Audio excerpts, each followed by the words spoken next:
On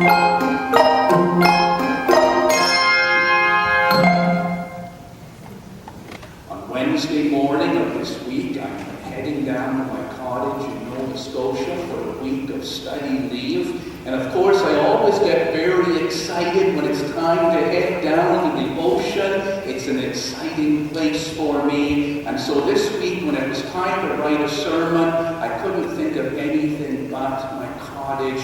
So I'm going to tell you another little story. I know it's a rerun, but it's one of my favorite stories. It's of the time that I wanted to build an addition onto my cottage. It originally just had 2 bedrooms, and so our 3 children had to sleep in a triple-decker bunk bed that I had made for them. And even though it was really cute, they eventually got fed up with it. When I decided to build the addition, I planned it all out, and I was about to head into town to apply for a building permit when I happened to mention to one of my neighbors what I was doing. And he dropped his coffee cup and his hands went up and he said, "Oh no," he said, "you can't apply for a building permit." And I said, "Why not?" And he said, "Because," he said, "the building inspector in this area is the building inspector from hell." He said, "If you bring him over to this side of the lake, he's going to see all the things that we have built, and I know he'll force us all to tear them down. We've been building cottages here since the Second World War, and he doesn't even know we're here." Now, I understood why my neighbor, Fraser, was very concerned about having a building inspector come around. He's the guy that got the molded one-piece 36-inch square fiberglass shower enclosure before realizing his doors were only 32 inches wide. And I laughed at Fraser and I said, "You fool." And he said, "Oh no," he said, "there's nothing wrong with this." He broke out the chainsaw one morning while his wife was still asleep. Cut a 36-inch hole in the bathroom. His wife woke up and said, "It's awfully smoky in here, Fraser." She was quite deaf and hadn't heard the chainsaw. He said, "I burned my toast, dear." And with a 36-inch hole in the wall, he screwed the shower to the outside. Then he wondered why he didn't want to see the building inspector. And he called all the neighbors, and all the neighbors said, "Don't you dare call the building inspector. We don't want to see him over here." So I began to build without the inspector, with a deep sense of conscience gnawing away at me. I started out on digging 16 holes, 10 inches wide and 4 feet deep, and I had one of those post-hole augers, and I worked at it, but of course every time a car came down the gravel road, I would throw the post-hole auger into the forest and walk around my lot like this. "I'm just out for a walk in the forest." Oh, a guilty conscience is a terrible thing to live with. I worked for 2 days digging those 16 4-foot deep holes. I dug one hole 2 inches deep. I finally, driven by guilt and by the fact that I wasn't getting anywhere, because I was throwing the auger into the forest every 2 minutes, decided I would, against my neighbor's good wishes, go into town and get a building permit. I went and applied. I left my plans there. The next week, the building inspector came out. And he put his hand out like this, and he said, "My name is Angus Sutherland." And I said, "Oh my goodness," I'm thinking, "this is great. Here we are in the Canadian birthplace of Presbyterianism, and the building inspector's name is Angus Sutherland. He's obviously a Presbyterian." And I said, "I'm Mark Lewis. I'm a Presbyterian minister." He said, "That's nice, I'm a Baptist."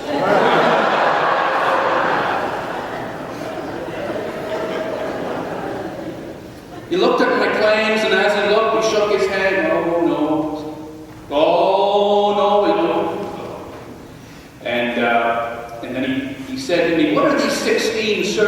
of God here. And I said, they're going to be 16, 10-inch wide, 4-foot deep holes for the foundation. He looked at me and he said, are you crazy? You can't dig holes here. He says, you're building on a slab of solid rock. And I said, does that mean you're not going to let me build my addition? He said, no. He said, I just don't like what you're doing for the foundation. It's impossible. And I said, well, what should I do? And he said, well, how was the rest of the cabin built? And I said, it's just sitting on big flat rocks. And he, being a Nova Scotian, said, well, what's wrong with that? The place has been there for 60 years. He said, it hasn't gone anywhere, has it? He said, go into the forest, find 16 big rocks, lay them down, and build your addition on that. And I said, that's not how we build things in Ontario. And he said, which of us is the building inspector? I built the place on the big rocks. Hasn't gone anywhere yet. My neighbors were horrified when they knew that he had been there, the building inspector from hell, but I had found something out. He wasn't that bad. When the inspector came, he did not come to make life miserable. He came to make my life so much easier.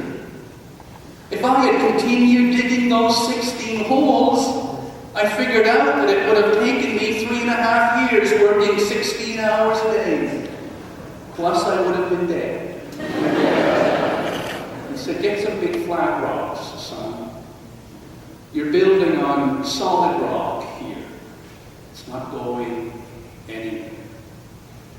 Sometimes we are afraid to invite God to come into our lives because we think that God is going to judge us cruelly and make life too hard for us and make our lives miserable. So people say, whatever you do, don't invite the great inspector of the universe into your life. And what I say to you is, invite God in.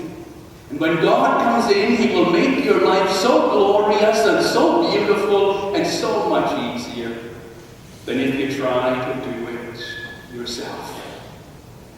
When God comes in, He lifts a burden off you and says, I will show you a way that is better, a way that is more perfect. I love Psalm 127, where it says, unless the Lord builds the house, they labor in vain who build it. Unless the Lord keeps watch over the sea, those who watch it watch in vain. It is useless to get up so early in the morning and to go to bed so late at night and work so hard for a living, because the Lord works for those whom He loves while they are asleep. I love it when Jesus says in Matthew 11:29, take my yoke upon you and learn of me, for I am meek and lowly in spirit, and you shall find rest unto your souls. Or as the anthem said this morning, I am weary of my former toil. I think I'll sit, rest a while. Jesus gives rest. Jesus comes into your life and takes away the horrible burdens that you have put upon yourself. And we human beings do put burdens on ourselves. We make ourselves do work that is unnecessary and bears no fruit because we try to build a foundation for ourselves, and in building that foundation we kill ourselves. We want to have a foundation that gives us worth, a foundation of money and possessions and power and status. And there are people who spend their whole lives trying to get those things. It's like digging into solid rock, and there's no need to do it. God has given us a foundation. God has given us a cornerstone and done the bulk of all our work for us. And the foundation that God has laid down for us, I don't know, where do I go in Scripture to begin describing it? Hear, O Israel, the Lord our God is one God. You shall love the Lord your God with all your heart, and all your soul, and all your strength. This is the first and great commandment, says Jesus, and the second is like it. You shall love your neighbor as yourself. How's that for a foundation? And you don't have to do any work. The foundation is there. How is that? Or how about this? Beloved, let us love one another, for love is of God. And whoever loves is born of God and knows God. Whoever does not love does not know God, for God is love. How's that for a foundation that you didn't even have to work at? It's there for you. Jesus makes it easy. But I'm not saying to you that Christianity is for lazy people. There is endless work within the Christian church. But the thing is this, when you do work that you know is meaningful and has eternal value and is significant, that work is easy. We cry in our society today about work-related stress. And people say, I'm working so hard, I'm stressed out. Hard work has never stressed anyone. What stresses us is work that is useless and has no point. If you know that the work you are doing has eternal value and helps humankind, then you can work 20 hours a day, 7 days a week, and you never grow tired. Because that work is God's work. There's a bit of a foundation. And if you think that God's going to make your life hard, God does not. God comes in like the building inspector and says, why are you killing yourself? Here's a foundation laid down for you, and here is a cornerstone. Sometimes we don't want God to come in because we think that we know better than God how to run our lives. We are so smart. We are so experienced. We know better than God. You know the old Greek myth of Sisyphus? Story of the great king who was condemned by Zeus to push a massive boulder up the side of a hill, and every time he got within 2 feet of the top, the boulder would roll back down, and he was condemned for all eternity to push the boulder up the hill and have it roll down again. It was all because Sisyphus believed that he was smarter than Zeus. And that translates so well into the Christian mindset. If any person thinks that they are smarter than God, they will spend their life in meaningless toil that destroys them and wearies them and breaks them down. Receive the wisdom of God. Wisdom of God is accessible to all of you, and here it is. God is love. All human beings are precious. All human beings are equal no matter who they are. Live your life with respect and love and compassion to all. That is the wisdom. Recognize that there is another world that we do not always see, but that other world is the real world, the permanent world. It's what the Apostle Paul talks about in 2 Corinthians 4, when he talks to people who are tired and weary and broken down, and he says to them, for this reason we never become discouraged. Even though our outward being is gradually decaying, there is an inward being that is growing stronger every day. So we do not look to that which is seen, but to that which is unseen. For that which is seen lasts only for a moment, but that which is unseen lasts for eternity. God's wisdom. Don't pretend that you know better than God. And of course, the last thing is we think if God comes in to inspect our lives, God will make us miserable and will weigh us down. God doesn't make us miserable. God doesn't weigh us down. God lifts us up. Isaiah understood that when he said, "Have you not known?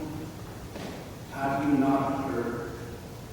The Lord is the everlasting God, the creator of the ends of the universe. He never grows tired or weary. Young men fall down exhausted, and even youths grow tired, but those who wait upon the Lord shall mount up with wings like eagles. They shall run and not be weary. They shall walk and not faint." God comes to give you wings and not to weigh you down. So I urge all of you, invite God into your lives. Let God come in and bear your burden, give you a foundation, grant you wisdom, give you wings. To do that, you only need to open arms and heart and say, "Come in. Come in, O God. Examine me